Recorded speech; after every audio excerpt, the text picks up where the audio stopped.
c'est tous les jours de manche. Excusez-moi, j'étais bloqué sur les champs. Ah oui, Tout va bien. Oui, les agriculteurs ce matin bloquent les Champs-Élysées et j'ai une pensée pour tous les Parisiens qui sont partis de chez eux en se disant j'aurais bien pris ma journée pour partir à la campagne. Et ils sortent du RER et sur les champs, ils tombent sur des moutons et des tracteurs et il y a une vache qui broute la moquette du Louis Vuitton et la campagne est venue jusqu'à eux et c'est vraiment la plus belle avenue du monde, les Champs-Élysées. C'est celle qui réalise tous tes souhaits. Il y a tout ce que vous voulez aux Champs-Élysées. D'ailleurs, ce matin, Apolline, à 7h10, vous deviez interviewer Patrick Legras, je crois, un des agriculteurs de la coordination rurale, qui bloquait les champs. Et il s'est fait embarquer par la police juste avant l'interview. Et il a été sympa, il nous a prévenu depuis le fourgon. C'est tellement français. Les CRS qui te foutent dans le panier à salade, un qui te tombent dans le SMS. train, mais qui te laissent envoyer des textos menottés à Apolline de Malherbe. Je suis désolé, je vais pas pouvoir venir. Patrick, la prochaine fois, fallait faire une visio depuis le camion. Appelle-nous en FaceTime depuis la garde à vue, là. On est là. Ah, vas-y, un truc qui a un peu de gueule. Allez, sinon, je ne sais pas si vous avez entendu la grande nouvelle d'hier. On va avoir une nouvelle élection présidentielle en juillet. Ah oui ? Eh oui. Car Emmanuel Macron a dit qu'il se baignerait dans la Seine pour l'ouverture des JO. Donc, conséquence. Alors, est-ce qu'il va le faire en direct à la télé, commenté par Nelson Montfort ? Eh oui, Emmanuel Macron qui s'apprête à se jeter dans la Seine. Voilà, il s'élance. Et le président qui vient d'être dissous dans la Seine en 3 secondes 22 centièmes, record de disparition fluviale battu, record qui appartenait auparavant au petit Grégory. Écoutez, le chef de l'État le chef de l'État avait menacé de dissoudre l'Assemblée nationale. Eh bien, le président s'est finalement auto-dissous. En tout cas, c'est courageux de se baigner dans la Seine. Édouard Philippe l'a déjà fait à l'embouchure du Havre, là où la pollution est plus diluée. Eh bien, déjà, ça a fait des dégâts. Bref, le président... C'est gênant. C'est... C'est drôle. Ça enchaîne ce matin. C'est les 2 pieds décollés.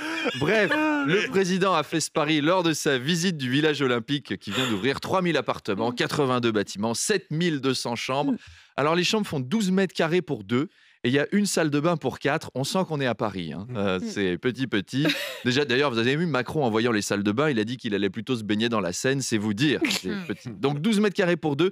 C'est bien si tu fais du marathon. C'est plus compliqué si tu es haltérophile ouzbek. C'est-à-dire, il va falloir les répartir, les gars. On va devoir faire un marathonien rwandais, un judoka turc, tête bêche, pour que ça tienne.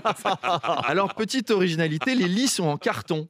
On va pas critiquer, c'est peut-être une excellente idée. Déjà au JO de Tokyo, les lits étaient en carton, les athlètes étaient très satisfaits. J'en ai parlé à la ministre des Sports, Amélie Oudéa-Castéra, qui m'a dit « C'est une très bonne idée le carton, c'est très bien.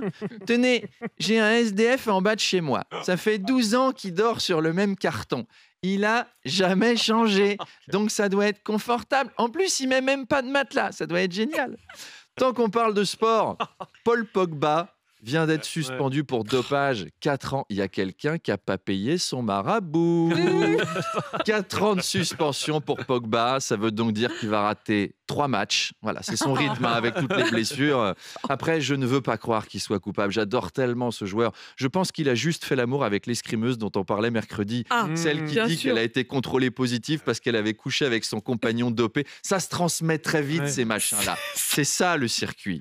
À partir d'aujourd'hui, Arnaud, il ne sera plus possible d'avoir des super promos sur les produits d'hygiène et d'entretien qui seront donc soumis à la même réglementation que l'alimentaire. Oui, très mauvaise nouvelle pour les spectateurs de Zaz. Le shampoing va encore augmenter. Les super promos à moins 80%, c'est fini. Alors c'est une mesure C'est pour... pas Édouard Philippe qui sera embêté. Non, ça c'est sûr. Non, c'est pas Je possible. suis Si Manu contagieux. s'y met. Je suis toi non plus, contagieux. Manu, excuse-moi. Oh Manu, Match nul, là. c'est pour Charles que c'est plus Oui. compliqué, mais c'est vrai que Alors, Manu, il n'y a bon, pas de on a boulot. chaque hein. prend un coup. C'est une mesure pour ne pas concurrencer les petits fabricants de produits d'hygiène. Vous savez, ceux qu'on voit sur les marchés, les petits artisans qui sont pieds nus, qui ont un t-shirt troué et qui vendent du savon. Oui. D'ailleurs, c'est pour ça qu'ils le vendent. Eux, ils s'en servent pas. Et donc, on va peut-être devoir trouver comment fabriquer nos savons nous-mêmes. Alors, je suis tombé sur des tutos YouTube, oui. c'est terrifiant. Nous, on croit qu'on va mélanger un peu d'huile essentielle avec des fleurs. En fait, non. Tu as une petite nana super détente, habillée en combi jaune comme dans Breaking Bad, et qui t'explique. Alors, il faut utiliser de la soude caustique pour activer la saponification et déclencher la transformation chimique des corps gras en pâte à savon. On va déjà essayer de ne pas faire exploser la cuisine. Hein, tu nous ce serait excuseras. pas mal. Donc voilà, faudra se laver les cheveux moins souvent. On sent que c'est une mesure de gauche. Hein. D'ailleurs, chez les Insoumis, il y en a déjà qui donnent l'exemple. Eh ben, merci Louis Boyard. Arnaud, il y a un nouveau gâteau qui fait le buzz, c'est le crookie. Alors, le crookie. Le crookie. Le crookie dans le side, c'est une fusion entre croissant. Oui. On parlait d'Aya Nakamura Oui, qui va rapport, chanter aux Jeux Olympiques tout à l'heure. Et ben voilà. Donc le crookie, c'est la fusion croissant. Cookie, c'est de la pâte à cookies étalée de chaque côté d'un croissant et ça cartonne sur TikTok. Il y a des centaines de clients qui vont s'en acheter tous les jours dans le C'est des créateur. Américains qui pensent qu'ils mangent un croissant, Alors, quoi. je sais pas, mais en Hein tout cas, le gars, il en vend 2000 par jour et il est parisien. Il y a du blé à se faire. Alors, comme il y a du blé à se faire, j'ai aussi créé des gâteaux avec Manu le Chip. Par exemple, on va vendre du pudding mélangé à du vacherin, du purin. Vous sentez que j'ai créé ça avec Manu qui aime les jeux de mots. Il y en Et a le d'autres. marketing. Un chou et une religieuse, on va manger une chieuse. Du tiramisu avec une île flottante. Attention, tiramisu, île, le gâteau préféré de Poutine, le tiramisil. Et enfin, attention, un after eight et du riz au lait. Un after avec riz au lait, Daniel Riolet, c'est avec nous dans l'after. Premier podcast de France, l'after foot avec Daniel Riolet. Salut Daniel. On n'aura pas mieux en termes de jeu de mots durant tout 2024. Profitez-en bien de celui-là. Et bon week-end. Arnaud, mon invité ce matin, c'est la députée insoumise Clémentine Autain. Et je voyais briller les yeux de Clémentine. Oui, Clémentine a les yeux qui brillent parce qu'elle vient vous voir, Apolline. C'est un peu comme nous tous autour de cette table. On lui a mis une belle chanson d'amour pour l'accueillir, Clémentine, parce qu'en ce moment, l'amour, c'est pas Jean-Luc Mélenchon qui va lui en donner. Le leader insoumis n'apprécie pas vraiment que Clémentine Autain critique sa manière de gérer le parti. D'ailleurs, lors de leur dernière discussion, nos micros à RMC étaient sur place. On écoute Jean-Luc Mélenchon répondre aux demandes de Clémentine Autain. Ce que tu dis, je m'en bats les couilles. C'est moi qui t'ai fait élire.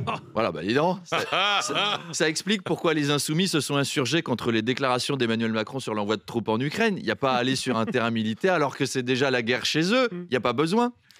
Alors, les Insoumis viennent de lancer une campagne sur Internet avec le visage des journalistes Nathalie Saint-Cric et Christophe Barbier, que visiblement ils n'aiment pas trop. Et il y a marqué, par exemple, Nathalie Saint-Cric vote avec sa photo et vous. Ce visuel a choqué. Alors, j'en ai parlé à une amie députée insoumise, la députée Ercilia Soudet, qui m'a dit « Oui, mais c'est bon, quoi, c'est bon, c'est juste un visuel pour inciter les jeunes à voter. Oui, c'est un peu sommaire, bon, d'accord, mais sur la version abribus, je suis désolé, c'est plus détaillé. On va marquer Nathalie Saint-Cric, qui habite au 23 rue Jean Jaurès à Boulogne-Billancourt, et qui sort de chez elle à 7h40 tous les matins, vote pour des listes contraires à la grande doctrine progressiste du cher leader. Et vous, voilà, c'est juste pour inciter les jeunes à voter correctement, quoi, c'est tout. Il y en a plein, ils votent mal, alors on fait ce qu'on peut. Alors, ceci dit, ça part d'une bonne intention, faut admettre. Alors, je suis allé sur le Twitter de Clémentine Autain. Elle n'a ni liké ni retweeté cette campagne. On peut se poser la question, est-ce que Clémentine Autain vote toujours correctement pour la grande doctrine progressiste du cher leader? On n'est même pas sûr. Et ben pour le savoir, rendez-vous à 8h30. Rendez-vous à 8h30 tout à l'heure avec Clémentine Autain. Merci Arnaud.